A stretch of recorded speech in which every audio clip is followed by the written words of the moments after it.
What is going on, everyone? Griffin here, coming at you with something a little different again. Part 2 tier list video for Rogue Company maps. Let's jump into it.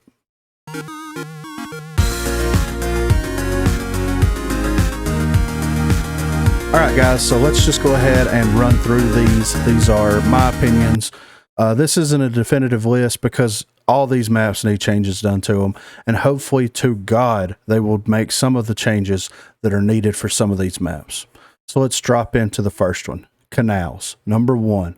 Canals is definitely going to be B tier. And the reason why I feel Canals is B tier is because the rotations on this map take so incredibly long. Now, it's not quite as long as Glacier, but it is so incredibly long that if you or the enemy team gets one down, you might as well just surrender the match because the rotations take that long. Unless your team is either defending on the midpoint in the warehouse or the enemy team is pushing through the warehouse, then you might as well just hang it up. Next up is Factory. Factory, I'm going to put it at A tier. I really enjoy playing Factory a lot. It has 2 specific bomb sites for 2 specific things. The A bomb site is very easy to defend against, and the B bomb site is very easy to push into. And because of this, it offers some very unique and interesting ways of how to push into these areas and either eliminate the enemy team or get the bomb plant out. So that's what I think about Factory. Next up is Favelas, and Favelas, unfortunately, is going to be a big C tier for me. Now, why would Favelas be C tier? There's one reason why it is, and that's because of the overlook on the defender side. It is very cheesy and very unfair that you can stand behind that truck and watch the enemy team rotate from one side of the map to the other right out of the gate. The distance between the 2 bomb plant sites is not that far away. So it's easy to make rotations, especially when you have that middle area that is very wide open and it is a lower level than the rest of the map. So it's easy as a defender to be able to defend against the plant because you can rotate through and you can capitalize on anybody that's flanking or anything like that. But let's give them something extra that they can do where they can just sit there and basically exploit the map by standing in one spot and seeing how the enemy rotates. It's awful. Put a wall, put a bridge, put something in the way there that can be triggered to open that area up. It needs to be closed off at the start of each match. Next up, we have Glacier. Glacier is F tier. And I don't think I have to tell the reason why Glacier is F tier. With the recent changes that Scott Gandhi tweeted out about recently, where they're going to close some of the windows up on the second story, may put it in a better position. But right now, it is awful. The rotations between one bomb site to another take incredibly too long. And then their idea of being able to make the rotations happen faster is to add an extra level to the map to where it's under everything else. But it's very easy to sit in there. It's very easy to camp it, and it's very easy to get cheesy kills off of it. Once you dedicate to one plant site, then you have to pretty much commit to it because of this situation. And if you don't do a 2-2 split and have part of your team go up top to try to maintain the upper level control, then you might as well surrender the match. So it just feels so bad. They need to do so many different things on this map in order to change it to make it better. Next, we got the new map Hollows. And I've actually played this map quite a bit, and I'm dropping it at A tier. And the reason I'm dropping it at A tier is because on the plant side of the map is very straightforward, very easy to navigate, and very easy to do quick rotations on. The defender side, however, is more or less like a maze that you have to learn to navigate these tight hallways and all these sharp corners. It makes it easy for the people that are planting the bomb to be able to rotate from one plant site to another and use the environment and your skills to your advantage to be able to get quick picks that way. And it doesn't give too much advantage to the defending team because, I mean, they're defending. They already have advantage, right? So I think that it is very well done, very well thought out, and it is a breath of fresh air after the release of Glacier. Next up, we've got High Castle. High Castle is F tier as well. And the reason why is because specifically the A plant site. The A plant site having to have a zip line access this plant site where it is a higher level than where the attackers are rushing from feels terrible. And that basically makes it feel like whenever you're attacking, you only have one viable option, and it's to push B site. That's it. And B site, there's so much cover and there's so much advantage points for the defenders that it feels very hard to even push that bomb site as well. So I think that if they adjusted the map and just adjust it slightly, it's a little changes that would take these maps to the next level. But if they would move the plant site for A from on top of that tower down into that little courtyard area below the tower, that would make it feel so much better. And it honestly, it would make it feel better on both sides, because you could still land tower side and you could still defend from there.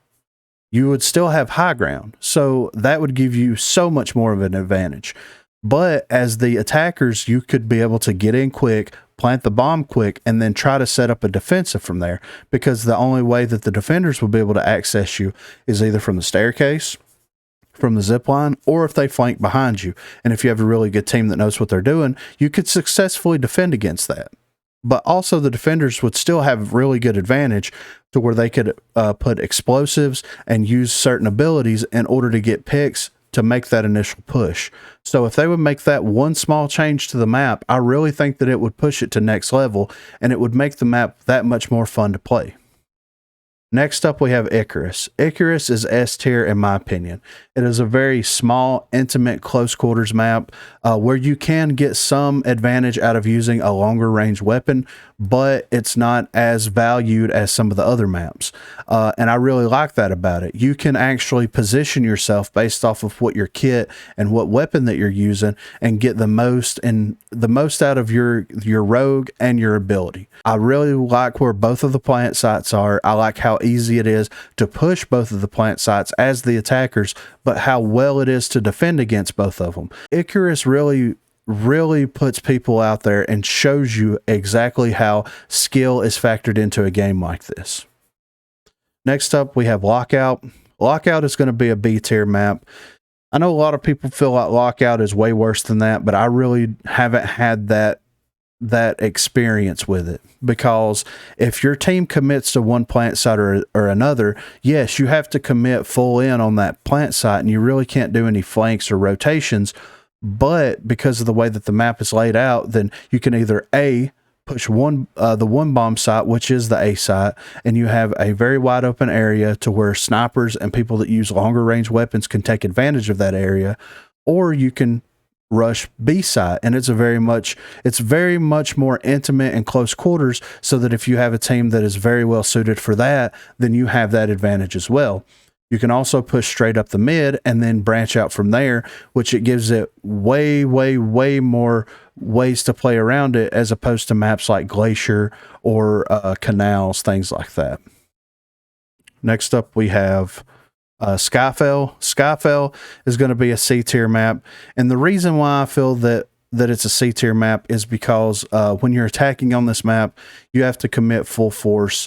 I see a lot of people when they play this, they basically push mid the whole time, and then depending on where they're getting attacked from and where they're getting their downs from, then they rotate into that area, which is that's a strategy to do, but you shouldn't be forced or feel like you're forced to be able to have to play that way. I don't see a lot of teams doing splits on this map, and the reason why is because of the way that you have to access the bomb sites themselves. Because if you think about it, like B bomb site, you have like 3 main lanes to get to B. You have the mid lane of the whole map, then you can go through the warehouse, and you have the statue area, and then you have the zipline area. Well, it's kind of the same way on the A-bomb site. You have the mid of the map, then you have the aquarium side, and then you have the upper side that you can push through. So to me, it feels like it's 2 very large maps, kind of like cut in half and condensed down into one map. And I think that they can make a few changes on this to kind of streamline the process. If they could get rid of the zip line on the B side, and if they could get rid of the not completely get rid of the upper side of the aquarium, but get rid of some of that area to where it's a little bit more linear and a little bit more straightforward, and condense it down into like a hallway type fighting environment, then I think it would feel a lot better, and it would also encourage people to think outside the box when they're pushing on this. As for defenders, I mean, if you're going in full force on one of these bomb sites, specifically B, and you have the team comp that can just bomb and throw and shoot and just do all kinds of ridiculous amounts of damage, then when you split on this map to defend, then two of your people are inevitably going to go down. And that forces your other two people that's playing the other bomb site to have to rotate into it while the bomb's already planted, while their whole team normally is still alive. It just feels really bad from the defender side, and it feels really bad from the attacker side. And I think that it does need a little bit of love and attention to it. Next, we've got the arena. I don't understand why everybody hates this map. I don't know if it's because Dr. Disrespect designed the map or what it is, because every time that I play the arena, I have, for the most part, a very pleasant experience with it. Yes, the map is laid out way differently than all the other maps, but someone else other than the team that developed this game made this map. So of course it's going to feel different. But I also feel like the rotations between the two bomb sites is very fast and right there. You're able to defend both bomb sites very easily, but you're also able to attack both bomb sites very easily. And people can respond on this map very fast and make picks and make plays happen that way. And I feel like at the end of the day, whenever you're defending or attacking, you want a very, very good gunfight, right? You want it to be like a 4v4 type situation, and you want your team's skill to outweigh the enemy team's skill. And I feel like the arena pushes that in and kind of knuckles down on that idea, because you have to be very good. You have to be very well at placing yourself, your gadgets, and your abilities in order to get these picks. And I feel like most people don't like that because they can't exploit the map, the long sight lines, or the cheesy flank routes to their advantage in order to get some of these picks. You have to be straight up 100% focused on your gunplay and how you approach a situation. And I think that's why a lot of people shit on it, in my opinion. Next, we've got Vice. Vice is S tier. When Vice first came out, did not like this map whatsoever. Like, I hated this map when it first came out. Then the more we played it, the more I started to like it. And then they released the Season 1 update where it had the changes specifically to the B side of the map.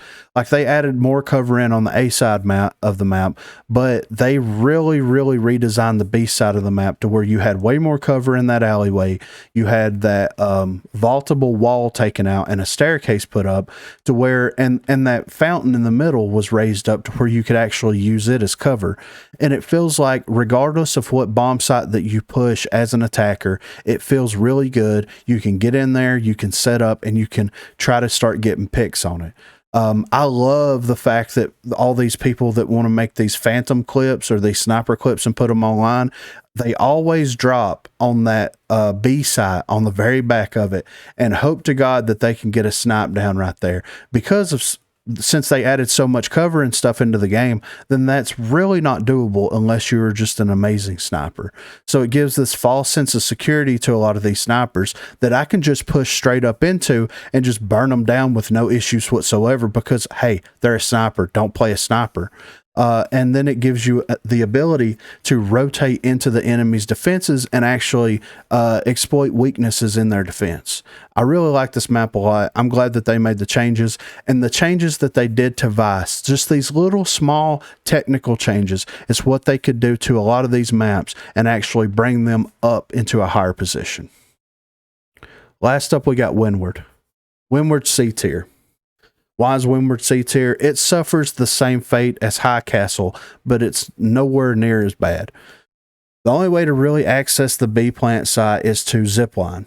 The only way to get there quickly and to set up is to push the zipline. You can push through mid, but you're at a disadvantage because the enemy team's going to be on a higher level than you are. And it really, really feels bad. When you're pushing A bomb site, feels great. You have really good gunfights there. You have really good exchanges, and your placement, your teammates' placement, and being able to exploit the enemy's placement makes it feel like that's the way that that half of the map should have been designed. The other half of the map was designed by some kindergartner with a crayon. That's how it feels, because it feels terrible to push it. And I've seen a lot of people do a lot of sneaky stuff like, all right, we're all going to rush zip. Okay, so everybody rushes zip. Well, good thing we got a Dima, because all you got to do is just shoot your Dima blast, the Merv launcher down in there, and you're down in the whole enemy team right there in one swoop. That's it. If they redesigned B, that would be higher up. So this is my tier list for maps. I know we've only got 2 S tier, we've only got 2 A tier, but they can make small changes to a lot of these maps and bump them up into a higher position. And as far as the arena is concerned, if they would go in there and they would eliminate just a little bit of cover, streamline it, specifically when you're pushing a bomb site on the higher level, that huge box, if they would kind of get rid of that and make it a little bit more two-dimensional as opposed to a three-dimensional surface area, then I think that it could help streamline the way that the game is played, how cover is works in this game, and it also would make it a more pleasant experience. I think Hollows is great, and Hollows could potentially be S tier in the future, but I don't feel like I've played it enough to be able to effectively place it in a higher level. So hopefully some changes will happen. I know that there's been a lot of rumblings on the internet about maps getting certain changes and looked at and reworked, and I think that there's each one of these maps has one small thing that they could change to take it to the next level. So maybe they will do that. Let me know what you think of the tier list in the comments section down below.